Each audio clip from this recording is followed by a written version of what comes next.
Senang sekali bisa bertemu dengan Bapak Ibu semua. Nah, setiap kali saya datang ke sebuah vision seminar, terus terang saya bersemangat sekali Bapak Ibu. Saya selalu bersemangat sekali.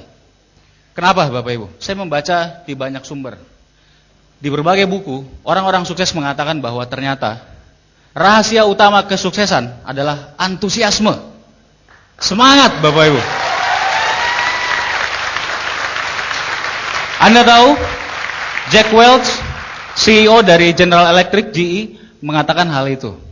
Walter Chrysler, pendiri Chrysler Corporation, produsen Mercedes-Benz, mengatakan hal yang sama Bapak Ibu. Winston Churchill, Perdana Menteri Inggris, mengatakan hal yang sama. Ted Turner, pemilik CNN, mengatakan hal yang sama. Bukan cuma semangat, bukan cuma antusiasme, tapi semangat yang berapi-api Bapak Ibu. Itu rahasia utama kesuksesan. Itu sebabnya buat Bapak Ibu, buat Anda yang pertama kali hadir ke acara ini, hampir semua pertama ya Bapak Ibu, pertama kali Vision Seminar, santai saja. Mungkin Anda kaget melihat begitu banyak orang yang bersemangat, begitu banyak orang memberikan aplaus, begitu banyak orang tersenyum, tertawa dan seterusnya. Santai saja Bapak Ibu, Anda ikut aja, Anda ikut semangat, karena kalau Anda semangat, Anda juga bisa sukses berikutnya.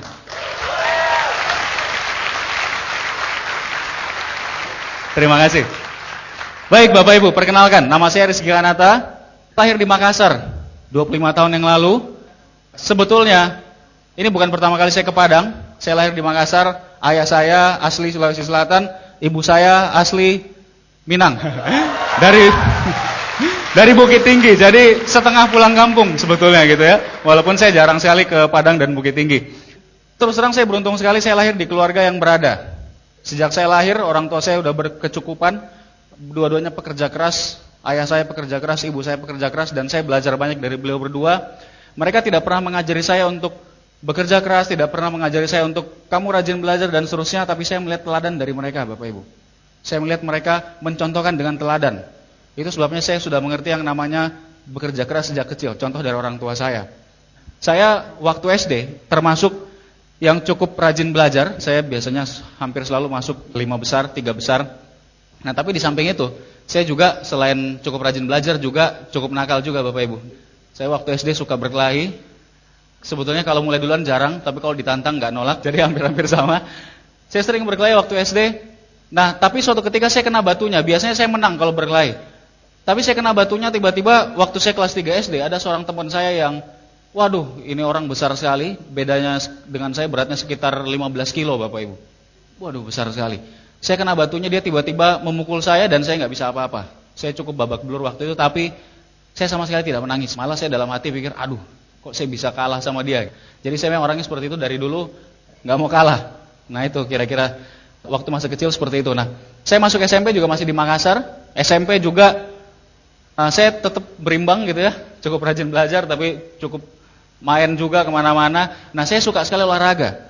Waktu SMP saya senang main basket Bapak Ibu. Saya hobi banyak olahraga, salah satunya waktu SMP paling sering main basket. Sampai akhirnya ketika saya selesai SMP, ternyata nilai FTANA saya cukup bagus.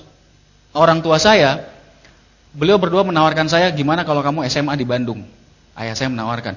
Saya tentu saja menerima Bapak Ibu. Kapan lagi ya bisa kabur dari orang tua gitu ya. Biasanya waduh nggak bisa keluar malam dan seterusnya. Jadi oke, saya mau sekali. Akhirnya saya ke Bandung, saya masuk SMA di Bandung. Nah di sana saya belajar banyak. Saya ketemu banyak teman-teman yang dari berbagai suku, macam-macam ya, dari seluruh Indonesia. Dan saya senang sekali bertemu banyak teman baru. Nah waktu SMA, awalnya cukup rajin belajar, prestasi masih bagus. Itu salah satu SMA yang terbaik katanya di Bandung gitu ya, SMA negeri. Masih masuk 3 besar juga. Tapi lama-lama saya pikir, waduh ini ngapain saya rajin belajar gitu, mumpung masih SMA main. Akhirnya saya putuskan, oke, saya mulai banyak main waktu itu. Santai-santai, tapi ketika mulai kelas 3, saya baru ingat Bapak Ibu, apa tujuan saya datang ke Bandung? Impian saya yang pertama adalah saya ingin lulus masuk Elektro ITB waktu itu. Karena ayah dan ibu saya kedua-duanya kebetulan juga Elektro ITB. Saya ingin sekali masuk dan akhirnya saya putuskan, oke, saya mulai belajar rajin. Nah waktu SMA itu saya suka sekali main bola. Sejak kelas 1, saya sering sekali main bola Bapak Ibu. Seminggu bisa berapa kali, maniak lah bisa dibilang seperti itu gitu ya. Nah waktu SMA juga saya kenalan dengan seorang wanita. Nah, ini awalnya saya lihat-lihat ya curi-curi pandang dulu gitu ya. Lama-lama tergila-gila juga. Akhirnya saya mulai coba kenalan. Teman saya mendesak semua, ayo kamu, masa nggak berani dan seterusnya gitu ya. Saya memang pemalu sebetulnya aslinya. Jadi saya paling pemalu sama cewek terus terang. Tapi dipaksa-paksa sama teman-teman saya, ada yang bilang, kamu tahu nggak ada 2 tipe cewek, kata dia. Ada yang maunya kalau nyatainnya cepet, ada yang maunya lama. Nah gimana kalau dia yang maunya nyatainnya cepet? Lama-lama dia nggak mau loh kalau kelamaan gitu ya. Waduh, saya pikir betul juga. Kita kan belajar dari orang yang udah sukses. Akhirnya saya nyatain Bapak Ibu, saya baru sekitar 10 hari kenalan. Ya saya sih udah kenal dia lama, cuma mungkin dia baru kenal saya gitu ya, beda kelas soalnya. Saya nyatain dan jawabannya, kita temanan aja ya katanya. Jadi saya ditolak Bapak Ibu, terus terang itu cukup menyakitkan. Apalagi saya punya banyak teman, kita suka ngumpul ramai-ramai ya, jadi saya jadi bahan obrolan gitu ya. Tapi saya tidak menyerah, karena saya memang ya suka. Jadi akhirnya saya lakukan terus, saya tetap istilahnya pendekatan terus. Akhirnya setelah setengah tahun, lebih bahkan, baru saya berani nyatain yang kedua. Dan akhirnya diterima juga. Jadi Bapak Ibu, Anda yang belum punya pasangan, yang datang ke seminar ini hari ini, tidak rugi. Sudah tahu kan, salah satu kunci sukses punya pasangan, ngotot tanpa menyerah. Oke, itu waktu SMA Bapak Ibu. Jadi kelas 3 akhirnya saya mulai banyak meninggalkan main-main saya. Nah, kecuali main bola, terus terang main bola jalan terus. Main yang lain ditinggalin semua. Saya fokus waktu itu mau MPTN, tapi main bola jalan terus. Nah, yang kasihan ini, karena saya tiap Sabtu dan Minggu, Anda tahu ya, Liga Inggris, Liga Italia dan banyak lagi, saya nggak pernah malam mingguan. Jadi kasihan juga yang mau tadi ya. Tapi ya itu kira-kira gambaran saya waktu SMA. Nah, kemudian ternyata hasil kerja keras saya berbuah. Saya lulus masuk Elektro ITB, saya waduh gembira luar biasa karena bagaimanapun itu impian saya. Nah, tapi setelah masuk, saya bingung. Ini udah masuk nih. Impian saya cuma masuk gitu. Akhirnya ya udah, saya jalan, saya tetap main bola, tetap berkenalan, ya tetap belajar juga. Tapi karena saya tidak banyak termotivasi, ya hasilnya biasa-biasa aja. Saya ingat sekali Bapak Ibu, ketika tahun ketiga, sudah mau masuk ke tahun keempat ya, tahun ketiga, waktu akan ujian akhir, salah seorang teman saya, betul-betul saya respect sekali kepada beliau. Beliau ini istilahnya seorang jenius Bapak Ibu, memang sangat jenius orangnya. Dan tapi jangan Anda bayangkan orang yang jenius yang wah pakaiannya rapi, kemudian pakai kacamata gitu ya, jalannya gini-gini. Tidak seperti itu teman saya ini. Beliau ini jenius, dibilang master di jurusan kita. Anda bisa bayangkan ya, Elektro ITB master itu kayak apa kira-kira. Teman saya suka sekali dekat-dekat dengan beliau, apalagi kalau ujian. Kalau ngerjain tugas saya pasti ke tempatnya dan seterusnya. Satu ketika, akhir tahun ketiga, beliau datang ke kosan saya, ke tempat saya. Jarang sekali loh Bapak Ibu beliau datang, biasanya kan saya yang ke tempat beliau. Saya yang minta gitu ya, minta contekan dan seterusnya. Nah, kali ini beliau datang, saya sebenarnya sudah heran. Beliau telepon dulu, "Ki, kamu lagi di kosan ya?" "Iya." "Gua kesana ya," katanya. "Oh gitu, ya udah kesini aja." Datang, pas datang, beliau bilang, "Ki, ini gue lagi jalanin bisnis, ada bisnis bagus sekali. Nah cuma kayaknya bagus kalau kamu pelajari dulu lah. Ada buku yang bagus banget, judulnya The Cash Flow Quadrant," kata dia. "Kamu baca deh." Orang ini memang luar biasa sekali Bapak Ibu. Karena pintarnya mempromosikan, saya akhirnya jadi cari sendiri bukunya. Biasanya kan kita minjemin ya. Ini luar biasanya saya disuruh beli sendiri gitu. Akhirnya saya beli sendiri, saya baca. Dan memang luar biasa. Menurut saya buku itu sangat fenomenal. Waktu dulu belum terlalu lama keluarnya ya, baru sekitar setahunan, barangkali setahun 2 tahun, paling lama juga. Saya baca dan saya baru sadar ternyata. Waktu kuliah saya santai-santai aja, karena saya tahu begitu saya lulus kuliah, saya sudah akan mewarisi perusahaan orang tua. Kebetulan orang tua saya punya sebuah perusahaan dalam bidang konstruksi kelistrikan. Cukup besar juga, saya pikir ngapain saya capek-capek, saya nggak akan kerja juga, saya akan mewarisi. Nah tapi setelah saya baca buku itu, saya baru tahu Bapak Ibu, bahwa saya sama sekali tidak aman. Di buku Cash Flow Quadrant saya mengerti bahwa ada 2 pola kerja manusia. Dan di pola kuadran kiri istilahnya, di situ dikatakan yang bekerja sehari-hari sebagai karyawan, employee, maupun yang menjalankan bisnisnya, tapi masih terlibat dengan bisnisnya, itu dianggap tidak aman. Masih barter waktu dengan uang Bapak Ibu. Saya pikir, oke, perusahaan dari segi penghasilan cukup besar, tapi kalau ayah saya misalkan tidak bekerja lagi, terjadi apa-apa, mungkin sakit keras, saya pikir kami sama sekali tidak aman. Tidak seorang pun yang bisa menggantikan beliau. Saya baru kaget sekali setelah baca buku, saya baru sadar bahwa ternyata ada pola kedua, kuadran kanan, di mana di situ dikatakan kalau kita benar-benar ingin kebebasan finansial, kita perlu membangun sebuah aset. Terus saya baca buku itu, saya lihat ada 3 aset dibahas, sebuah corporate yang ada sistem, tapi biasanya butuh waktu lama ya, puluhan tahun, sebuah bisnis franchise, satu lagi network marketing. Saya terus terang sangat terinspirasi saat itu. Saya pikir saya harus bangun aset yang mana nih.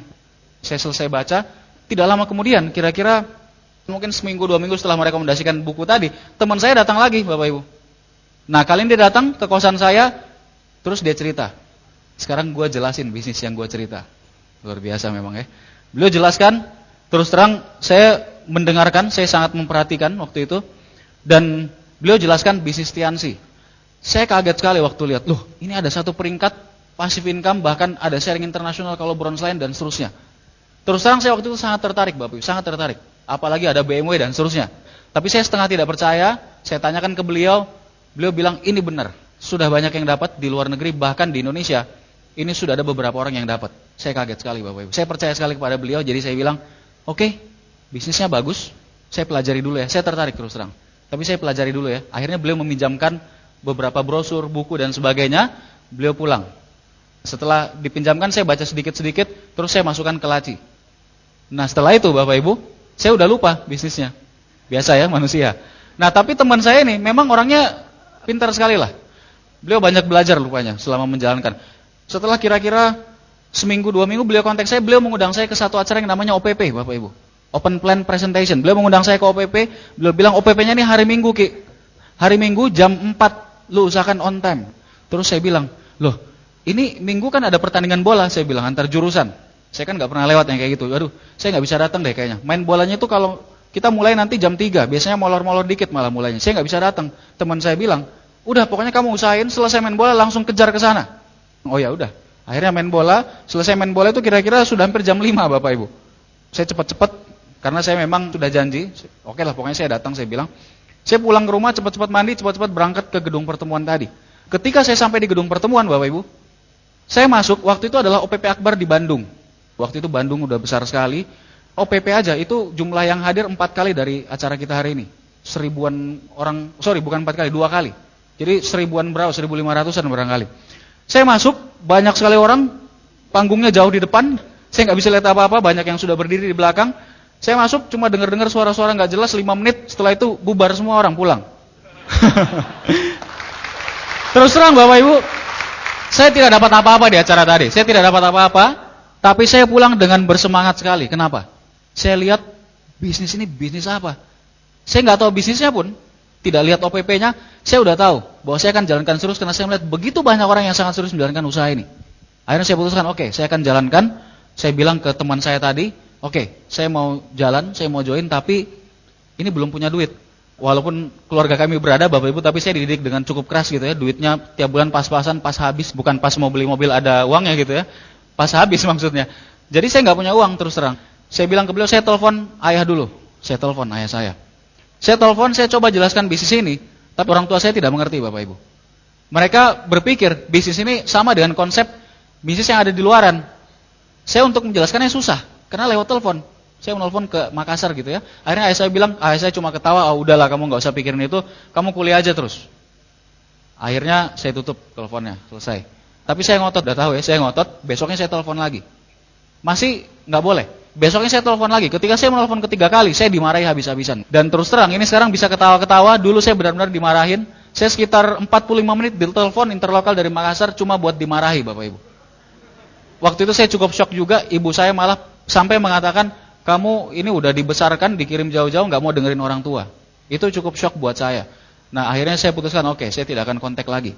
Tapi setelah saya pikir lagi, saya bilang ini masa depan saya. Saya lihat bisnis yang bagus, saya akan coba jalankan. Akhirnya Bapak Ibu, walaupun tidak ada duit, saya memutuskan untuk jalan. Tapi kelupaan lagi, karena nggak ada duit. Biasa manusia. Kemudian akhirnya teman saya datang lagi. Beliau datang lagi ke kosan. Beliau cerita, udah kamu join aja. Pokoknya entah nawarin produk ke orang atau minjem duit atau apapun, join lah. Ini bisnisnya bagus. Saya bilang oke, saya join. Kebetulan saya punya saving sekitar 500 ribuan. Tapi saya akan langsung bintang 3 saya bilang. Saya akan cari yang butuh produk. Saya serahkan ke mereka dan hasilnya luar biasa. Banyak sekali yang sembuh. Ada yang sakit saraf kejepit tulang ya di belakang sudah lama bertahun-tahun, ke dokter harus operasi, orangnya takut, pakai produk Tiansi, kalsium dan Vitality waktu itu hasilnya istimewa. Sebulan hilang Bapak Ibu. Bungkuk-bungkuk hilang. Banyak lagi kesaksian yang lain. Jadi saya pikir wah ini luar biasa. Tapi saya belum menjalankan bisnisnya Pak. Waktu saya mau menjalankan bisnisnya, saya bilang ini kita mau ujian akhir naik ke tingkat 4. Saya fokus dulu deh. Nanti setelah ujian. Akhirnya ujian. Setelah ujian, teman saya datang lagi Bapak Ibu. Anda bisa hitung udah berapa kali ya? Setelah ujian beliau kontak saya lagi. Udah Ki, udah selesai kan ujiannya? Yuk kita jalan yuk. Terus saya bilang, waduh, kamu kayak nggak tahu aja. Ini kan bulan Juni, mulai Piala Dunia nih sekarang. Juni 2002, waktu itu Piala Dunia dan saya tidak akan melewatkan satupun pertandingan. Jadi saya bilang, nanti deh setelah Piala Dunia saya mulai jalan. Teman saya mau nggak mau beliau nerima gitu ya. Ya udahlah, beliau memang sabar sekali orangnya. Saya nonton Piala Dunia, ketika mulai masuk perempat final, pertandingan mulai sedikit. Saya akhirnya mulai berpikir, saya udah join nih. Ini masih ada waktu kosong, masih liburan. Kenapa saya nggak jalanin? Akhirnya saya putuskan, Bapak Ibu, saat itu saya mulai jalan. Belakangan saya baca di sebuah buku bahwa waktu yang tepat Anda tidak akan pernah punya. Waktu yang tepat Anda buat sendiri, Bapak Ibu. Saya pikir kalau saya waktu itu tidak menjalankan, akhirnya selesai liburan masuk kuliah, saya akan mulai tahun terakhir kerjakan TA lebih sibuk lagi. Kalau saya nunggu selesai TA, saya lulus, saya akan cari pekerjaan. Masuk pekerjaan kan biasanya sibuk dulu gitu ya. Atau malah saya balik ke Makassar barangkali. Jadi tidak pernah ada waktu yang tepat. Akhirnya saya putuskan saya jalan. Presentasi saya 1-2 kali, yang pertama dibantu oleh teman saya. Nah, saya perkenalkan dulu, beliau ini orangnya luar biasa sekali. Beliau sangat sabar. Saya banyak sekali belajar dari beliau. Beliau teladan yang luar biasa. Mohon aplaus untuk sponsor saya, Bapak Seno Hadi. Nah, di awal Bapak Ibu saya jalan, saya mulai buat janji dengan teman saya, dibantu oleh Pak Seno presentasi 1 kali, 2 kali. Tapi setelah itu saya berpikir, wah, Pak Seno ini bisnisnya udah besar. Waktu itu beliau sudah hampir bintang 5, Bapak Ibu. Saya pikir kalau saya nggak belajar, ya kapan lagi saya bisa berkembang. Beliau ini sibuk sekali. Akhirnya saya putuskan, oke, saya akan coba sendiri. Saya putuskan, saya mulai presentasi. Nah, presentasi yang pertama, Bapak Ibu, karena saya nggak konsultasi dulu, saya langsung presentasinya home meeting. Langsung beberapa orang, 4 orang sekaligus. Dan Anda bisa tebak hasilnya. Saya belum pernah melatih presentasi sebelumnya. Langsung 4 orang, 3,5 jam. Dan Anda bisa tebak 3,5 jam itu kenapa? Karena debat-debatan.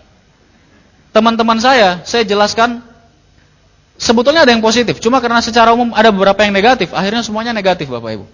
Saya presentasi, menjelaskan bonus perkembangan, itu saya nggak tahu angkanya. Saya cuma tahu 37% kali 500.000, saya hitung pakai kalkulator. Tapi karena saya maksain aja gitu, hasilnya negatif. Teman saya dari beberapa orang, 4 orang itu ada yang bilangnya, aduh, kita kan udah sekolah tinggi-tinggi, ngapain ngerjain bisnis kayak gini, ini kan nggak perlu sekolah. Luar biasa ya. Kemudian ada juga 1 orang yang bilang begini, Bapak Ibu, waduh, ini gue udah mau ke Freeport nih, beliau udah mau TA, beliau jurusannya berbeda tapi sama-sama di kampus, beliau mau TA, gue mau ke TA di Freeport, di ujung sana, gue nggak mau mikirin. Yang satu lagi, ini sebetulnya orang yang positif, dulu sempat sekosan sama saya waktu SMA. Nah cuma ini beliaunya orangnya sukanya main gitu ya, wah naik gunung kemana-mana nggak jelas gitu. Beliau sebetulnya positif, tapi karena yang lain negatif. Oh ya, yang satu lagi akan ke Kalimantan, jadi nggak mikirin juga. Karena yang lain negatif, akhirnya ya ikut biasa-biasa aja gitu. Akhirnya presentasi yang pertama gagal. Saya terus terang, waduh, shock juga, karena kebetulan teman-teman dekat. Tapi akhirnya saya putuskan, oke, saya akan coba ke yang lain. Nah, saya mulai presentasi ke yang lain. 1 orang, 2 orang, hampir tiap hari saya presentasi, Bapak Ibu. Banyak juga yang positif, tapi entah kenapa nggak ada yang join-join. Banyak yang positif. Akhirnya rekan saya tadi, Pak Seno, sponsornya, beliau mengatakan kepada saya, Ki, ini ada acara namanya NDT, ini trainingnya sebulan sekali, kamu datang deh, kamu kan pas join waktu itu NDT-nya udah lewat, kamu datang, ini penting sekali. Saya ikut aja, Bapak, saya datang. Nah, di sana saya baru mengerti, ternyata selama saya menjalankan beberapa minggu usaha ini, saya melakukannya dengan salah. Di NDT saya diajarkan bahwa yang pertama, kita harus punya impian. Akhirnya saya cari impian saya, apa sih yang saya inginkan dari usaha ini? Saya tentukan impian saya. Nah, setelah itu, kita harus buat daftar nama. Nah, saya belum pernah buat daftar nama, Bapak Ibu. Itu sebabnya ketika saya baru presentasi ke 10-15 orang, saya udah nggak tahu lagi siapa yang harus saya presentasi. Akhirnya saya mulai buat daftar nama. Saya bikin daftar 100 nama, 150 nama waktu itu, dan wah, saya udah senang sekali. Wah, 150 nama nih, banyak. 150 nama cukup banyak, Bapak Ibu. Tapi kalau saya diberi kesempatan mengulang bisnis sekali lagi, sekarang saya sedang menceritakan success story saya sedang menceritakan bestseller saya. Seandainya saya diberi kesempatan mengulang bestseller saya akan mulai dengan paling tidak 500 nama, Bapak Ibu. Karena ternyata itu kunci kalau kita mau punya bisnis yang sangat-sangat besar. Saya akhirnya buat 150, saya mulai presentasi. Presentasinya pun saya buat janji, Bapak Ibu. Kalau sebelumnya saya langsung datangin teman gitu ya, bawa bukunya langsung jelasin. Saya mulai buat janji dengan cara yang benar. Nah, kemudian setelah buat janji ya jelas saya presentasi. Nah, satu hal yang saya belum melakukan sebelumnya adalah follow up. Ternyata saya baru tahu, ini orang-orang yang sudah dipresentasi, saya belum follow up satupun. Belum saya ajak ke pertemuan juga. Akhirnya saya mulai, oke deh, saya coba follow up. Nah, teman-teman yang sudah saya presentasi, termasuk yang negatif tadi yang di awal, saya datangi satu-satu, Bapak Ibu. Nah, yang pertama saya datangi, beliau ini sedang akan membuka sebuah bisnis tambak. Dan modalnya kira-kira 2 juta. Waduh, saya pikir harus cepat-cepat nih. Kalau enggak udah enggak join gitu ya. Saya datang ke beliau, saya cerita-cerita, saya ajak beliau, udah deh kamu pokoknya lihat aja, ini ada pertemuan bagus sekali namanya OPP. Ayo kita datang dulu aja. Oke deh, gue lihat dulu katanya. Ketika OPP, beliau terlambat sekali Bapak Ibu. Saya nungguin terus, beliau terlambat, akhirnya beliau datang waktu itu sudah 4:30 lewat. Dan kita di jalan lagi butuh waktu sekitar 20 menit, setengah jam. Ketika kita sampai ke gedung OPP, pas kita naik tangga mau masuk ke gedung, pintunya terbuka lebar dan orang-orang keluar semua. Bapak Ibu bisa bayangkan saya udah stres berat. Aduh, udah selesai lagi acaranya. Tapi saya pikir, oh iya, saya coba kenalkan dengan upline saya, dengan Pak Seno. Dan ada satu orang lagi upline saya, beliau sekarang upline Silver Lion saya, Bapak Eric Yong. Saya perkenalkan, saya bilang, yuk kita kenalan dulu deh. Saya kenalin, ini ada orang yang luar biasa, masih muda. Beliau cuma kira-kira setahun lebih tua dari kita, tapi bisnisnya berkembang pesat. Pak Eric Yong waktu itu bintang 6 Bapak Ibu. Bonusnya sekitar 3 jutaan, saya ingat sekali waktu itu. Saya pertemukan dengan Bapak Eric Yong, saya cuma duduk diam dengerin. Saya udah lupa Pak Eric Yong ngomong apa, cuma ngacung-ngacungin buku sambil ngomong. Tapi pas saya jalan pulang dengan teman saya ini, beliau bilang, kayaknya saya join deh Ki. Luar biasa Bapak Ibu, saya pikir ini apa yang terjadi. Saya tidak tahu apa yang terjadi, pokoknya saya cuma melakukan apa yang diajarkan oleh sistem. Di NDT diajarkan ajak pertemuan, kenalkan dengan upline dan seterusnya. Teman saya akhirnya memutuskan join dan langsung bintang 3 Bapak Ibu. Dan beliau ini sekarang punya bisnis yang besar sekali di Bandung, di Lampung, dan berbagai kota lagi di seluruh Indonesia, di Jakarta, di Depok. Mohon aplaus buat Bapak Henrico Ganisa Putra. Bintang 7 sekarang. Nah, satu orang lagi, teman saya yang saya bilang suka main Bapak Ibu, yang kerjanya main dan seterusnya, saya follow up juga. Saya ajak ke OPP berkali-kali. Nah, beliau ini karena suka main, kerjanya keluyuran. Tiap kali OPP, nggak jadi datang. Tiap kali diajak, nggak jadi datang. Pernah satu ketika saya nelpon, teleponnya dimatiin dan seterusnya. Tapi saya nggak berhenti Bapak Ibu. Saya sambil tetap presentasi yang lain, saya tetap follow up beliau, saya tetap ajak pertemuan juga. Akhirnya satu ketika saya bertemu sama beliau di tempat nongkrong tepat pada saat akan OPP. Kedapetan ya. Udah saya giring aja, yuk OPP. Beliau datang, oke deh, gua datang katanya. Tapi gua nggak janji ya, cuma datang aja. Ya, datang masuk OPP. Nah, sayang sekali Bapak Ibu, nasib saya malang sekali. Waktu itu adalah OPP, istilahnya tempat latihan, OPP kecil sekali, paling-paling cuma sekitar 30-40 orang. Yang presentasi adalah bintang 5 baru. Dan terus terang presentasinya buruk sekali Bapak Ibu. Saya udah stres berat, aduh udah deh, ini udah gak akan join. Nah tapi Anda tahu, setelah OPP selesai kita ngobrol-ngobrol, teman saya bilang, dia tadinya mau buka bisnis VCD, modalnya juga kira-kira 2 juta, aneh tapi nyata gitu ya. Dia bilang, saya join deh. Wah saya kaget, belakangan saya tahu Bapak Ibu, kenapa beliau join. Beliau bilang, itu yang bintang 5 di depan bicara aja, itu saya bisa lebih bagus ngomong dari dia, saya pasti lebih bisa. Luar biasa Bapak Ibu. Dan beliau sekarang punya bisnis yang sangat besar, masih sangat muda, punya bisnis yang sangat-sangat besar. Seorang bintang 8 di antara Bapak Ibu sekarang mungkin juga ada dari grup beliau. Mohon aplaus untuk Bapak Ruli Wahyudi. Nah Bapak Ibu,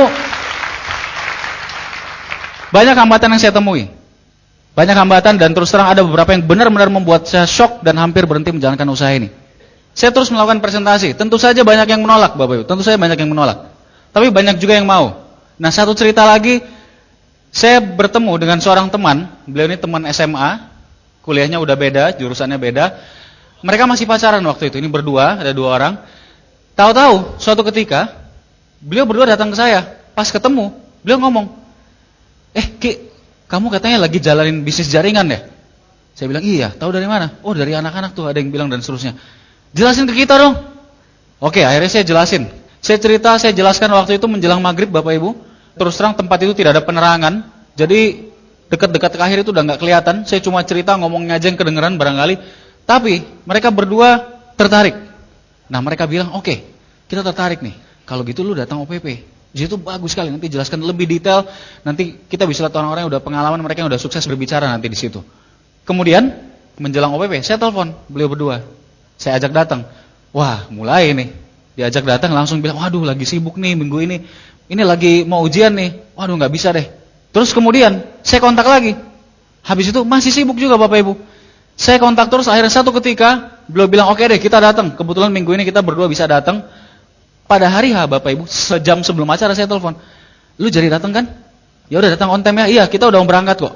Wah saya udah senang sekali Bapak. Saya udah gembira sekali. Tapi begitu acara mulai, 1/4 jam, setengah jam, 1 jam, belum datang-datang. Selesai acara, beliau berdua belum datang. Akhirnya saya telepon setelah acara, lu kan katanya mau datang, gimana sih udah ditungguin? Terus beliau bilang, iya kita datang nih, kita masuk ke ruangan. Ternyata Bapak Ibu, beliau datang ke OPP yang salah. OPP grup yang berbeda. Tapi hasilnya setelah itu beliau join Bapak Ibu. Luar biasa. Saya banyak sekali mengalami hal-hal yang istilahnya tidak masuk akal. Dan beliau berdua, yang pasangan ini sekarang beliau sudah menikah, bahkan sudah hampir punya anak yang kedua. Bapak Ibu saya yakin banyak dari Anda yang juga grup beliau di sini. Mohon aplaus yang luar biasa untuk Bapak Himawan Santosa dan Ibu Anggina. Bintang 8 Bapak Ibu. Saya mengalami banyak penolakan terus terang. Tapi saya orangnya cuek Bapak Ibu. Saya belajar dari Pak Louis Tenden ketika saya baru menjalankan usaha ini beberapa minggu. Ketika itu beliau bicara di Vision Seminar di Bandung. Waktu itu beliau bicara dan satu hal yang saya tangkap dari beliau, satu hal saya tangkap bahwa kunci sukses adalah antusiasme Bapak Ibu. Pak Louis bilang, Anda harus antusias. Kalau Anda antusias, antusiasme Anda akan menular. Itu sebabnya setiap kali saya presentasi, setiap kali saya membahas mengenai bisnis ini, saya sangat antusias. Sampai keluar naganya gitu. Apinya keluar Bapak Ibu. Sampai orang tidak bisa lagi. Saking antusiasnya, orang akan benar-benar tertarik Bapak Ibu. Dan ketika orang tertarik, Anda tinggal mengarahkan untuk datang pertemuan, mendengarkan kaset dan sebagainya. Antusiasme itu penting sekali. Kita bicara mengenai sebuah bisnis yang besar sekali Bapak Ibu. Saya percaya kalau orang tahu informasi yang benar mengenai bisnis ini, orang akan join. Saya percaya sekali itu. Sebabnya saya selalu antusias, saya selalu punya pengharapan yang tinggi. Walaupun seorang tadinya tidak interest, susah buat janji, saya tetap antusias Bapak Ibu. Saya tetap presentasi, saya tetap follow up, saya pinjamkan alat bantu, saya pinjamkan VCD, saya ajak lagi datang ke pertemuan. Hanya seperti itu aja. Karena saya tahu kalau orang sudah punya informasi, mereka akan tertarik sekali. Waktu saya mulai menjalankan usaha ini, waktu itu baru ada 13 BMW, masih sedikit ya, belum ada penerima kapal, pesawat dan sebagainya. Tapi saya sangat antusias. Bagaimana dengan Anda semua? Sekarang sudah ada 50 BMW lebih Bapak Ibu, belasan kapal dan pesawat dan 4 rumah mewah untuk Indonesia. Luar biasa saya pikir. Kira-kira kalau rekan Anda tahu bahwa yang punya bisnis ini, pemilik dari Tian's Group, adalah orang nomor 2 terkaya di Cina, kira-kira bagaimana Bapak Ibu? Yang penting antusias menurut saya, informasi, sampaikan informasinya. Itu sebabnya saya tidak peduli. Kalau ada yang menolak, saya jalan terus. Orang yang ke-20 yang menolak Bapak Ibu, itu berbeda dengan yang ke-21. Mereka nggak pernah janjian untuk tidak join gitu. Yang ke-21 berbeda Bapak Ibu. Orang ke-22 berbeda lagi, jadi jalan aja terus. Itu yang saya pelajari dari usaha ini. Usaha ini sebetulnya mirip dengan dunia sehari-hari. Tidak semua akan jadi insinyur elektro seperti saya. Tidak semua orang akan jadi insinyur misalkan sipil. Tidak semua orang akan jadi dokter. Tidak semua orang akan jadi pengusaha. Lakukan aja. Kalau ada yang menolak, ya memang mungkin seperti itu. Simpel sekali. Saya akhirnya mulai melakukan. Saya menjalankan usaha ini, saya sampai bintang 5 waktu itu masih di Bandung. Saya belum mulai keluar kota, sampai saya bintang 5. Ketika saya akan masuk ke bintang 6, saya sudah mulai harus keluar kota. Saya mulai mengembangkan bisnis saya ke Jakarta, ke Depok, ke Bogor, dan beberapa kota yang dekat. Nah, pada saat bintang 6, saya dapat satu masalah yang cukup besar. Waktu itu, ibu saya kebetulan berkunjung ke Bandung. Sampai detik itu, orang tua saya belum tahu saya menjalankan usaha ini. Ibu saya datang.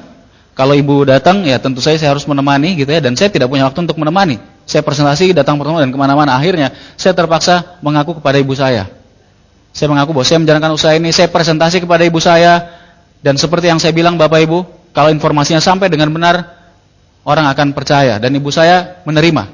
Beliau percaya, beliau bilang, ya udah, kamu jalankan aja. Ternyata kamu jalanin terus dan hasilnya cukup bagus, kamu jalani. Nah, tapi yang jadi masalah Bapak Ibu, ketika ibu saya kembali ke Makassar, ayah saya tidak setuju. Saya tidak bisa menjelaskan ke beliau. Nah, itu yang jadi masalah besar buat saya. Saya tahu, Bapak Ibu pasti tahu bahwa usaha ini butuh banyak pengorbanan, butuh kerja keras. Di samping hambatan itu, ayah saya sangat tidak menyetujui. Setiap hari setelah subuh, saya ditelepon. Kamu gimana? Bisnisnya masih dijalanin? Udah berhenti aja, selesaiin aja kuliahnya. Kamu gimana? Setiap pagi Bapak Ibu, itu betul-betul cobaan mental buat saya. Orang tua saya tidak pernah setuju. Bahkan ayah saya sampai akhirnya mengatakan, kalau kamu mau BMW, kamu lulus aja Bapak belikan satu. Terus terang, itu cobaan yang berat buat saya. Tapi saya jalan terus Bapak Ibu. Akhirnya ketika saya akan bintang 7, saya mulai banyak sampai keluar pulau. Saya ikut mengembangkan juga Lampung, bolak-balik. OPP di Bandung aja seminggu sampai 2 kali. Kemudian setelah OPP yang hari Jumat, saya langsung ke stasiun bus. Jumat malam, kebetulan Sabtu tidak ada kuliah. Jumat malam saya langsung ke Lampung, sampainya Sabtu pagi. Siangnya langsung OPP. Demikian seterusnya berminggu-minggu Bapak Ibu. Paling tidak setengah tahun seperti itu. Belum lagi kota-kota yang lain Bapak Ibu. Saya betul-betul menggunakan semua waktu luang saya untuk menjalankan usaha ini. Saya sempat tidak pernah bersosialisasi dengan teman kosan saya, kecuali mereka yang join di bisnis ini tentunya. Saking tidak sempatnya Bapak Ibu, bukan tidak mau. Saya pulang tiap hari biasanya di atas jam 12 malam, karena dari pagi sampai siang, kadang-kadang sampai sore saya pakai kuliah, mengerjakan TA dan seterusnya, sore sampai malam. Biasanya after midnight saya menjalankan usaha ini Bapak Ibu. Setiap kali saya pulang ke kosan, saya masuk, saya buka kunci kosan, saya jalan masuk pelan-pelan supaya tidak mengganggu yang lain yang sedang tidur. Saya masuk ke dapur, saya masak Indomie, saya bikin susu karena tidak sempat makan malam. Tengah malam baru makan malam, saya naik atas kamar saya di lantai 3 membawa semua barang saya. Saya harus membawa barang dari pagi Bapak Ibu. Semua jas saya, kemeja pengganti dan sebagainya, sejak saya mulai masuk ke kampus paginya. Karena saya tidak sempat pulang ke rumah. Saya ingat bahkan sempat sekitar 2 bulan, saya harus bikin nasi box Bapak Ibu. Karena saking tidak sempatnya, kalau saya meluangkan waktu makan, waktu khusus dan sebagainya tidak sempat. Saya bikin nasi box supaya saya bisa makan di mobil seringkali. Terus terang mungkin Anda berpikir berat, tapi menurut saya beratnya tidak terasa. Karena apa? Karena kalau kita bekerja keras, bisnis kita pasti akan berkembang Bapak Ibu. Kalau Anda bekerja setengah-setengah, nah itu yang biasanya jadi masalah. Itu sebabnya saya lakukan terus. Saya ingat sekali ketika saya sedang membangun Jakarta, tengah malam saya pulang, saya bawa mobil sendiri, karena besoknya harus masuk kuliah. Saking capeknya Bapak Ibu, ketika masuk ke pintu tol, sudah masuk Bandung, pintu tol, itu cuma paling-paling 1-2 kilo dari kosan saya, mungkin paling cuma sekitar 20 menit, saya tidak kuat lagi. Saya akhirnya meminggirkan mobil saya berhenti tidur di dekat pintu tol. Saya bangun ketika azan subuh Bapak Ibu. Terus terang itu saat-saat yang berat. Tapi yang menarik Bapak Ibu, usaha ini, walaupun Anda mengerjakan dengan sangat kerja keras, hasilnya juga pasti akan luar biasa. Pasti akan sangat-sangat luar biasa. Saya mulai merasakan hasilnya ketika saya mulai bintang 7 Bapak Ibu. Ketika saya mulai bintang 7, saya baru sadar, loh, banyak kota yang saya tidak datangi lagi, yang saya tidak sempat berkunjung ke sana, bisnisnya terus berkembang. Saya baru sadar bahwa ternyata selama ini saya mengembangkan bisnis dengan sistem itu sangat-sangat berguna. Sistem mulai bekerja buat saya. Saya tidak datang ke Lampung, bisnis tetap jalan. Saya tidak datang ke Jakarta, saya tidak datang ke Depok. Saya meninggalkan Bandung, bisnis saya tetap jalan Bapak Ibu. Saya mulai merasakan hasilnya.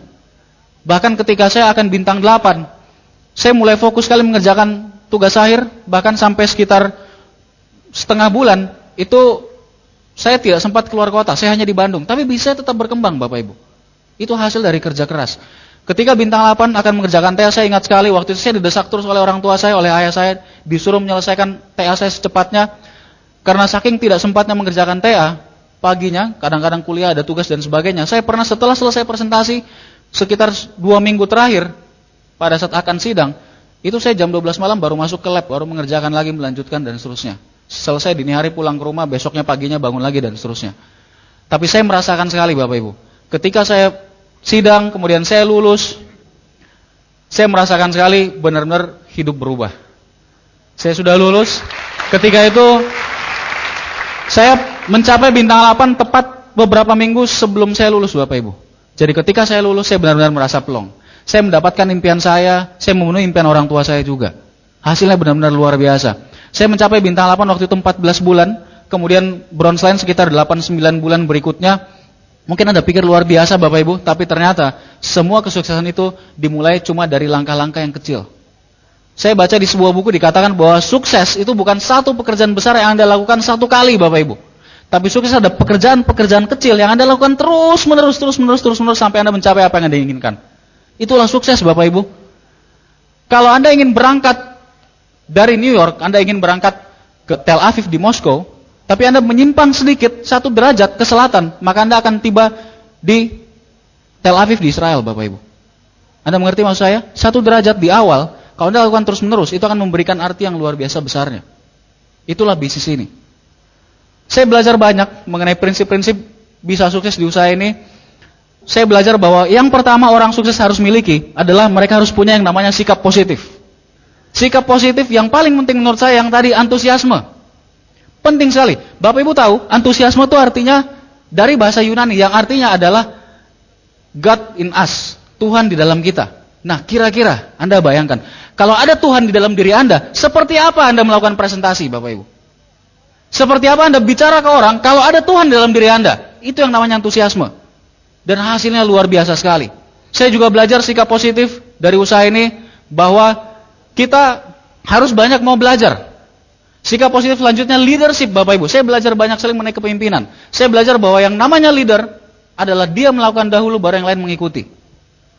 Terus terang ketika saya baru mulai menjalankan usaha ini, saya juga sempat berpikir bahwa benar nih saya mau menjalankan usaha ini, kelihatan akan menghabiskan banyak waktu. Sekali seminggu minimal saya harus datang ke OPP. Sekali sebulan minimal saya harus datang ke NDT. Sekali 2 bulan saya harus datang ke vision seminar. Saya harus melakukan presentasi beberapa kali, vola beberapa kali dalam 1 minggu. Saya punya waktunya enggak? Saya sempat berpikir seperti itu, Bapak Ibu. Cuma akhirnya saya sampai pada satu kesimpulan, walaupun saya tidak menjalankan usaha ini, saya tetap harus melakukan kerjanya seorang bintang 8. Di luaran sana, Bapak Ibu tetap harus bekerja keras. Tapi saya tidak dapatkan uangnya, saya tidak dapatkan passive income-nya. Saya putuskan saya akan jalankan usaha ini ketika itu. Saya juga punya ketakutan, Bapak Ibu. Saya tahu bahwa bisnis ini tidak ruginya. Kita join, kita belanja, dapat produk yang bagus, kalaupun kita tidak jalankan bisnisnya tidak akan rugi. Sama sekali tidak rugi. Produknya bahkan sangat-sangat bermanfaat untuk keluarga saya dan orang-orang di sekitar saya. Tapi saya tetap punya ketakutan. Saya pikir, bagaimana kalau seandainya saya tidak akan jadi bintang 8? Bagaimana kalau seandainya bahkan saya tidak akan capai bintang 7, bahkan bintang 6? Bagaimana misalkan? Bagaimana dengan pengorbanan saya selama ini? Tapi kemudian saya membaca sebuah buku, Bapak Ibu, Berpikir dan Ujian Besar, dan di buku itu dikatakan bahwa kalau Anda berpikir bisa, maka Anda pasti bisa. Luar biasa bukunya. Banyak orang yang membuat rencana masa depannya berdasarkan apa yang telah terjadi dulu dan berdasarkan kondisi dia sekarang, Bapak Ibu. Banyak orang yang seperti itu sebabnya mereka tidak bisa berkembang. Ada sebuah kisah, ini kisah nyata, Bapak Ibu, seorang yang bernama Roger Bannister. Pada tahun 1950-an, 1954 kalau saya tidak salah, tidak ada seorang pun atlet lari di dunia yang bisa berlari sejauh 1 mil dalam waktu kurang dari 4 menit. Tidak ada satu orang pun, Bapak Ibu. Semua atlet mengatakan itu mustahil, kita sudah coba tidak akan bisa terpecahkan. Bahkan sains, Bapak Ibu, dokter mengatakan bahwa struktur tubuh manusia, struktur sarafnya, struktur tulangnya, struktur ototnya, kapasitas paru-parunya itu tidak bisa membuat seorang manusia bisa berlari 1 mil dalam waktu kurang dari 4 menit. Dokter mengatakan seperti itu. Sains mengatakan seperti itu. Tapi ada seorang pelari yang bernama Roger Bannister, dan dia pun cuma seorang pelari universitas. Dia percaya bahwa dia bisa. Dan dia terus berlatih terus, dan akhirnya Bapak Ibu, benar sekali Roger Bannister bisa memecahkan rekor itu. Nah, kira-kira kalau Anda adalah seorang Roger Bannister, ketika sains mengatakan tidak bisa, apakah Anda akan melakukannya terus? Bisnis ini sudah begitu banyak orang yang sukses. Kenapa Anda masih berpikir bahwa Anda tidak bisa, Bapak Ibu? Mudah sekali, tinggal ikuti sistem. Mudah sekali. Bapak Ibu, terus terang, saya melihat Padang punya potensi yang sangat besar. Saya nggak sabar akan ke Padang. Hati-hati, Bapak Ibu. Anda memiliki potensi yang sangat-sangat besar. Jadi rahasianya apa? Jangan melihat ke belakang, jangan melihat kondisi Anda sekarang, tapi cukup buat keputusannya, tentukan apa yang Anda inginkan, dan saya yakin Anda pasti akan berhasil. Dan satu hal yang luar biasa, Bapak Ibu, satu hal yang luar biasa sekali, dari cerita tadi, setelah Roger Bannister memecahkan rekor tadi, dalam 2 tahun setelah terpecahkan, ada 125 pelari yang bisa memecahkan rekor tadi. Luar biasa. Kenapa? Karena Roger Bannister telah melakukannya. Bapak Ibu, yang kedua, saya belajar bahwa kalau kita ingin sukses, kita harus bisa melihat peluang di balik suatu masalah, bukan masalah di balik peluang. Banyak orang yang cuma melihat masalahnya, mereka tidak melihat peluangnya. Banyak orang yang peluangnya sudah luar biasa bagus, yang dilihat masalahnya, Bapak Ibu. Gimana kalau gini, gimana kalau gitu, dan seterusnya. Ada satu kalimat yang bagus dari Pak Suprato, penerima BMW dari Jakarta. Beliau mengatakan, orang sukses adalah orang yang selalu punya kelebihan satu cara, dan orang gagal adalah orang yang selalu punya kelebihan satu alasan. Bedanya cuma sedikit. Orang sukses adalah orang yang selalu berpikir ke hasil, result oriented. Saya belajar bahwa success is a journey. Sukses adalah sebuah perjalanan. Sukses adalah sebuah proses, Bapak Ibu. Di usaha ini saya tidak mengenal lagi kata gagal. Saya tidak mengenal lagi kata gagal. Kalau saya jatuh, saya akan bangun lagi. Usaha ini tidak akan konflik dengan pekerjaan Anda, tidak akan konflik dengan kuliah Anda, kalau Anda menjalankan dengan sistem, Bapak Ibu. Kalau sampai konflik, berarti mungkin Anda belum menjalankan dengan sistem yang benar. Banyak sekali rekan kita yang bisa membuktikan. Bahkan saya melihat banyak rekan-rekan saya, mereka yang menjalankan usaha ini sambil bekerja, ternyata mereka di pekerjaan juga menjadi lebih sukses. Saya sendiri setelah menjalankan usaha ini, ketika saya kuliah, tahun terakhir adalah tahun di mana nilai-nilai saya paling bagus. Karena saya belajar banyak nilai dari bisnis ini. Saya belajar bagaimana manajemen waktu. Saya belajar bagaimana bersikap positif. Saya belajar yang namanya leadership. Saya belajar yang namanya integritas. Saya belajar yang namanya people skill. Dan itulah yang disebut intangible value. Nilai yang tidak kelihatan, tapi bisa memberikan hasil kepada hal-hal yang terlihat, Bapak Ibu. Bisnis ini luar biasa sekali. Saya pernah baca sebuah buku, di situ dikatakan, dig your well before you're thirsty. Gali sumur air sebelum Anda haus. Coba jalankan usaha ini walaupun Anda belum membutuhkannya, Bapak Ibu. Jangan tunggu ketika Anda membutuhkannya. Sudah akan berat sekali. Ketika saya pertama mengenal konsep bisnis ini, saya pelajari, saya langsung merasa membutuhkannya saat itu. Karena apa? Bisnisnya menawarkan kebebasan finansial dan kebebasan waktu. Luar biasa sekali. Anda tinggal pilih. Kalau Anda mau sukses, lupakan alasan. Kalau Anda mau alasan, Anda bisa lupakan sukses Anda selamanya. Berpikir melihat peluang bukan masalah. Saya juga belajar bahwa orang sukses, poin ketiga, adalah mereka selalu mau belajar kepada yang lebih sukses. Ini penting sekali. Pertama kali saya melihat bahwa ketika ada seorang pemenang, tidak ada yang kalah, itu di bisnis ini, Bapak Ibu. Sejak kecil saya melihat setiap pertandingan olahraga, setiap kali ada yang berprestasi, pasti ada yang nomor 1, ada yang nomor sekian. Ada yang menang, ada yang kalah. Dimanapun, Bapak Ibu, ketika ada yang menang, pertandingan olahraga, atau di sebuah prestasi, katakanlah ranking di sekolah, ada yang kalah. Tapi di usaha ini luar biasa. Di usaha ini, semuanya bisa menjadi pemenang. Cuma masalah waktu. Menurut Anda, kenapa setiap kali ada bintang 6 baru, bintang 7 baru yang naik ke depan, kita begitu bersemangat? Karena justru kita tahu, Bapak Ibu, begitu ada yang sukses lagi, kita akan semakin sukses. Itu sebabnya di usaha ini, orang yang sudah sukses, mereka benar-benar mengajarkan ilmunya sepenuhnya. Anda tidak akan menemukan hal itu di tempat lain. Kalau Anda di kantor, Anda tidak akan diajari oleh seorang rekan Anda yang sudah lebih sukses benar-benar seutuhnya. Karena apa? Kalau Anda juga sukses, mungkin bisa menggeser posisi dia.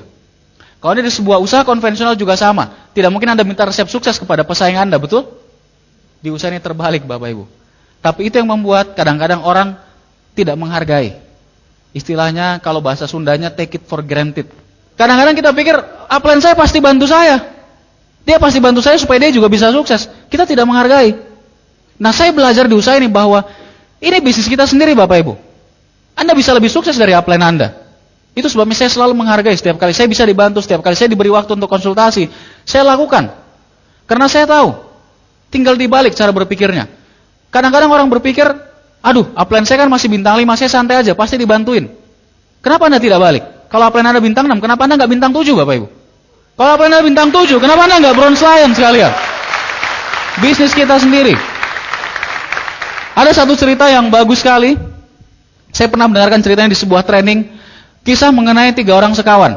Mereka ini dari desa, dekat teman permainan sejak kecil. Nah, ketika beranjak dewasa, satu di antara mereka pergi ke kota. Nah, setelah bertahun-tahun, belasan tahun, teman yang dari kota akhirnya pulang.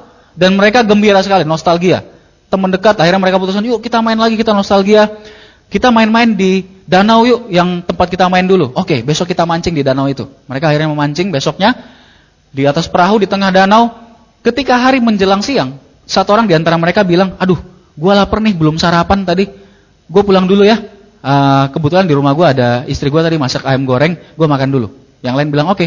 Nah, si orang desa ini, dia melangkahkan kakinya keluar perahu dan kemudian ping ping ping ping ping ping ping jalan di atas air, Bapak Ibu.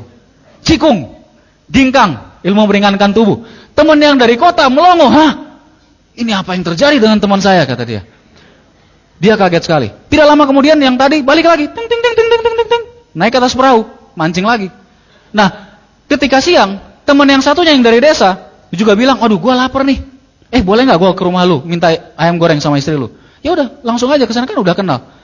Oke, temannya melangkahkan kaki keluar perahu, kemudian das. Lebih cepat lagi, Bapak Ibu, ginkang lagi sampai ujung. Teman yang dari kota udah wah, stres berat. Luar biasa dia pikir, ini ilmu sihir teman-teman saya. Nggak lama kemudian temannya balik, naik perahu lagi. Nah, sebetulnya si orang kota ini udah lapar, Bapak Ibu. Tapi dia tahan. Karena aduh, gue kan nggak bisa ini. Dia tahan. Akhirnya nggak tahan juga, jebol juga. Ketika menjelang sore, aduh, gua kayaknya mau minta makan juga deh ke rumah istri dulu, boleh nggak? Ya udah, langsung aja. Teman yang dari kota ini melangkahkan kakinya keluar perahu, kemudian jeblos, Bapak Ibu. Dia tenggelam.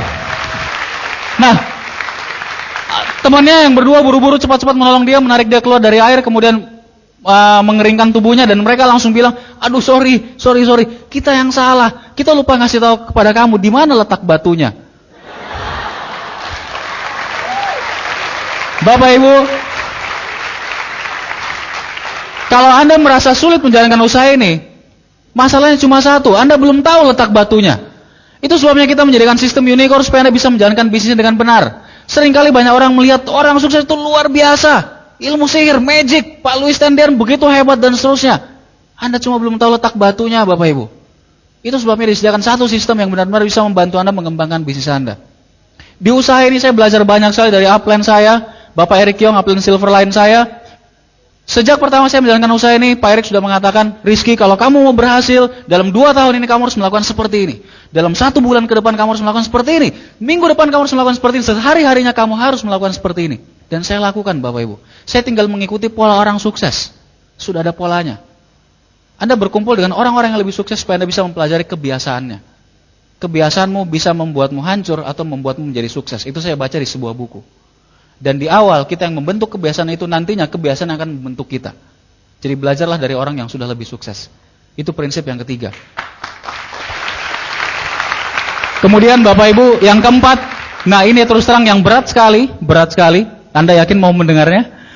Yang keempat adalah orang sukses butuh pengorbanan. Ini yang paling berat. Dan terus terang dari semua pengorbanan, yang paling berat adalah ego. Seringkali ironi kehidupan, ketika kita menginginkan penghasilan, kita seringkali harus mengorbankan dulu. Ketika Anda menginginkan waktu yang banyak, seringkali Anda harus mengorbankan lagi waktu luang Anda yang tinggal sedikit. Itu ironinya Bapak Ibu, tapi nantinya akan datang terus-terus lebih banyak. Itu saya dapatkan dari usaha ini.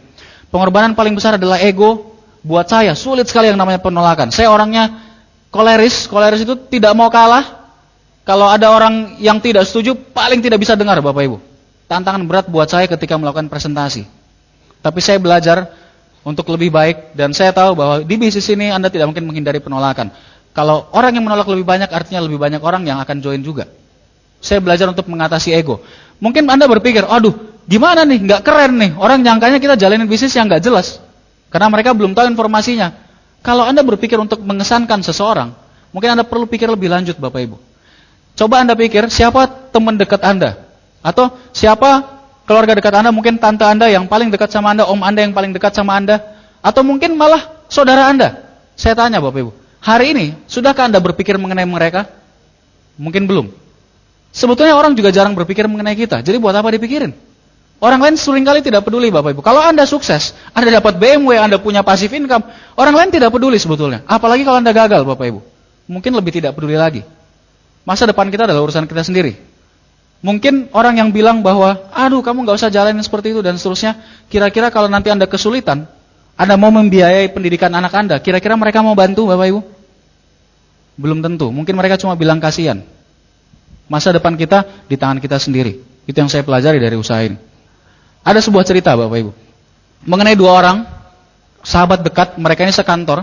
Setiap makan siang, mereka selalu makan sama-sama, si A dan si B. Nah, si B ini setiap kali makan siang, itu selalu mengomel.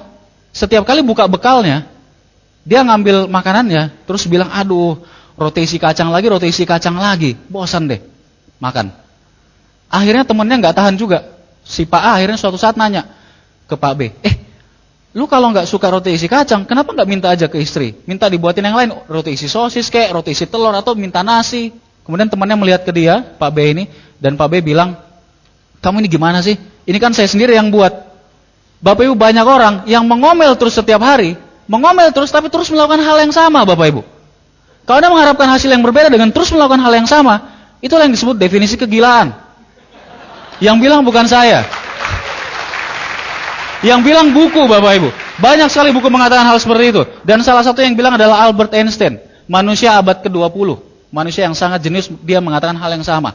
Einstein mengatakan, Anda tidak akan bisa mengatasi suatu masalah yang Anda buat dengan pola pikir yang sama ketika masalah itu terjadi. Anda mengerti? Kita harus mau berubah. Kalau Anda mengharapkan hasil yang berbeda, lakukan hal yang berbeda. Nah, di usaha ini, setiap kali gagal, saya diberitahu oleh upline saya, kalau kamu jatuh sekali, kamu bangkit 1 kali lebih banyak. Kalau kamu jatuh sekali, bangkit 1 kali lebih banyak. Dan saya artikan di kepala saya, Bapak Ibu, kalau saya jatuh 1 kali, saya akan bangkit 5 kali lebih banyak. Mudah sekali. Tidak sulit sama sekali, Bapak Ibu. Kadang-kadang Anda harus bekerja keras, betul. Kadang-kadang Anda harus bekerja keras, Anda harus berkeringat, kadang-kadang kita harus menangis kadang-kadang. Tapi, oke, nggak masalah. Anda jalankan saja sistemnya. Suatu saat Anda akan merasakan hasilnya yang sangat-sangat luar biasa. Semua orang bekerja keras Bapak Ibu. Apakah Anda tahu seorang perenang nasional yang bisa berprestasi masuk ke tingkat nasional, apa yang dia lakukan sehari-hari? Sejak masih kecil, sejak mereka masih SD, seringkali sebelum subuh, sebelum masuk sekolah, mereka harus nyemplung dulu ke kolam Bapak Ibu. Berlatih 1-2 jam. Setelah itu mereka pergi sekolah, masuk sekolah. Ini masih kecil, masih SD. Setelah pulang sekolah, mereka harus nyemplung lagi ke kolam sorenya, tidak bermain-main dengan temannya. Malamnya seperti biasa, belajar dan seterusnya. Besok paginya terus-menerus seperti itu setiap hari. Perenang nasional Bapak Ibu. Susi Susanti yang kata orang hebat sekali, kata pengamat bulu tangkis, susah sekali mendapatkan orang seperti dia nantinya. Mungkin dari 1 dari 10 ribu. Anda tahu Susi Susanti sejak SD itu berlatih bulu tangkis seharinya belasan jam Bapak Ibu. Setiap hari. Dan ketika dia sukses kita bilang dia jenius. Apakah Anda tahu Tiger Woods, pegolf yang paling kaya sekarang di dunia? Tiger Woods itu sehari latihannya 1000 bola Bapak Ibu. Ketika dia sudah capek memukul, dia berhenti sejenak, kemudian dia melanjutkan lagi 1000 bola. Anda tahu Sarah Set, seorang pebiola terkenal abad lalu, dikatakan jenius oleh semua pengamat musik, dikatakan luar biasa. Tapi dia mengatakan begini, saya berlatih 14 jam sehari selama 37 tahun, dan ketika saya di posisi ini orang mengatakan saya jenius. Edison menemukan banyak sekali hak paten, sampai 1000 lebih hak paten, kita satu pun enggak, sangat luar biasa. Orang mengatakan dia jenius. Edison pun mengatakan bahwa yang namanya sukses itu adalah 1% bakat dan 99% kerja keras. Semuanya kerja keras Bapak Ibu. Semuanya kerja keras. Saya pernah baca juga cerita mengenai seorang pegulat olimpiade. Si pegulat olimpiade ini begitu dikagumi. Ketika dia menjelang pensiun, dia ditanya oleh reporter. Reporter nanya, wartawan nanya ke dia, selama Anda menggeluti bidang ini, apa hal yang paling Anda tunggu-tunggu, yang paling mengesankan, yang paling Anda inginkan? Sang pegulat bilang begini, yang paling saya tunggu-tunggu adalah hari ketika latihan ditiadakan. Bapak Ibu mengerti maksudnya? Semua orang sukses tahu bahwa pengorbanan itu perlu sekali Bapak Ibu. Pengorbanan itu dibutuhkan. Anda tidak harus suka apa yang Anda lakukan sekarang. Bapak Ibu pikir saya senang bicara di depan Bapak Ibu sekarang? Bapak Ibu pikir, apakah Anda senang berada di sini? Mungkin tidak. Tapi butuh pengorbanan.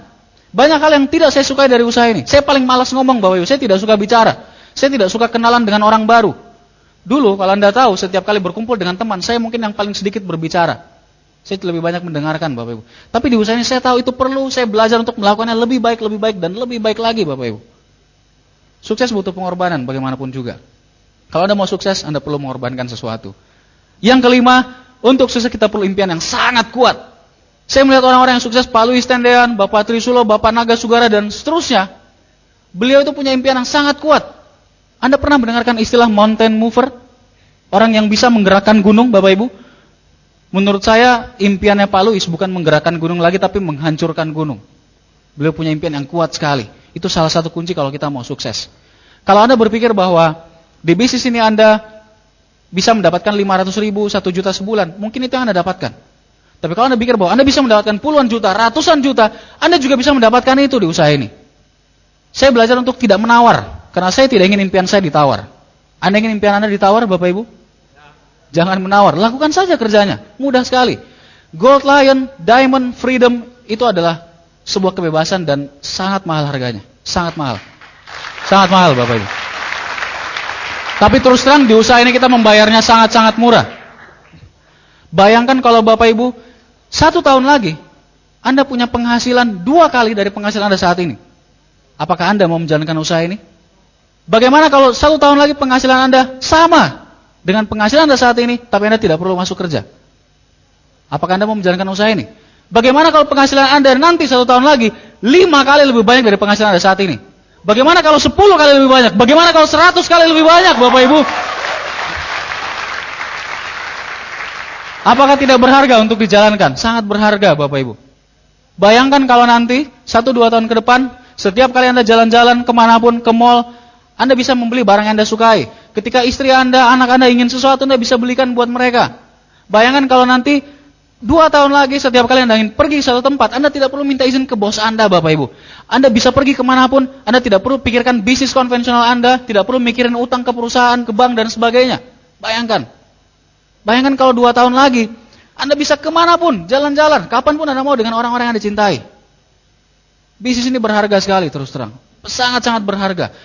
Saya mendapatkan yang namanya kebebasan waktu, kebebasan finansial, dan satu lagi kebebasan pikiran, Bu. Saya tidak perlu khawatir, kalau saya tidak ingin bekerja besok, saya tinggal nangkring di rumah, saya bisa jalan-jalan. Saya tidak pusing dengan urusan utang, saya tidak perlu berurusan dengan bank, memikirkan perusahaan saya kalau punya utang dan seterusnya. Kebebasan pikiran itu mahal sekali, Bapak Ibu. Ada sebuah cerita, ini juga kisah nyata, dan cerita ini luar biasa sekali menurut saya. Cerita ini diambil waktu sebuah maraton di New York. Waktu itu diikuti oleh ribuan orang tahun 1986. Kisah nyata. Ketika itu ada 3 orang yang sangat disorot oleh publik. Yang pertama, seorang yang bernama Gianni Poli.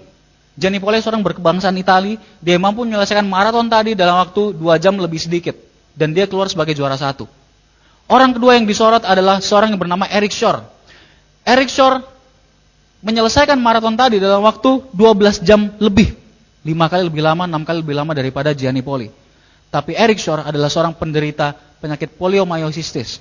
Sebuah penyakit yang kalau Anda menggerakkan tubuh sedikit saja, itu akan sangat sakit. Susah sekali bergerak seperti seorang bayi. Tapi Eric Shore mampu melakukan maraton tadi. Menurut Bapak Ibu, siapa di antara mereka berdua yang punya komitmen lebih kuat? Menurut saya, Bapak Ibu, dua-duanya. Karena mereka bisa mendapatkan impian mereka dengan kondisi apapun yang mereka miliki. Tapi ada satu orang lagi, ini orang yang ketiga, dan menurut saya yang ketiga ini adalah seorang inspirator yang luar biasa sekali. Yang ketiga ini bernama Bob Whelan. Bob Whelan mampu melakukan maraton sejauh 42 km dan dia tidak punya kaki, Bapak Ibu. Bayangkan Bapak Ibu, kita yang punya kaki saja tidak bisa lari sejauh 42 km dan dia mampu melakukannya dan dia tidak punya kaki. Lalu bagaimana dia melakukannya, Bapak Ibu? Setiap kali Bob akan maju, dia bertumpu pada kedua tangannya, dia menegakkan tubuhnya tinggi-tinggi, melemparkan tubuhnya jauh-jauh ke depan, mendarat pada kedua tangannya, menegakkan tubuhnya tinggi-tinggi lagi, melemparkan tubuhnya jauh-jauh ke depan, demikian seterusnya Bapak Ibu. Demikian seterusnya. Luar biasa sekali. Dan sepanjang perjalanan, ayahnya terus menyemangati di samping Bob. Ayahnya terus mengatakan, ayo Bob, kamu bisa, come on Bob. One more step, satu langkah lagi, one step at a time, satu langkah lagi, satu demi satu langkah, satu langkah lagi, satu langkah lagi, satu langkah lagi, satu langkah lagi, satu langkah lagi. Luar biasa sekali Bapak Ibu. Dan pada saat Bob akan mendekati garis finish, ketika itu semua spanduk, semua banner sudah diturunkan. Karena dia melakukannya terlalu lama, dia melakukannya 5 hari Bapak Ibu. Dia melakukannya terlalu lama.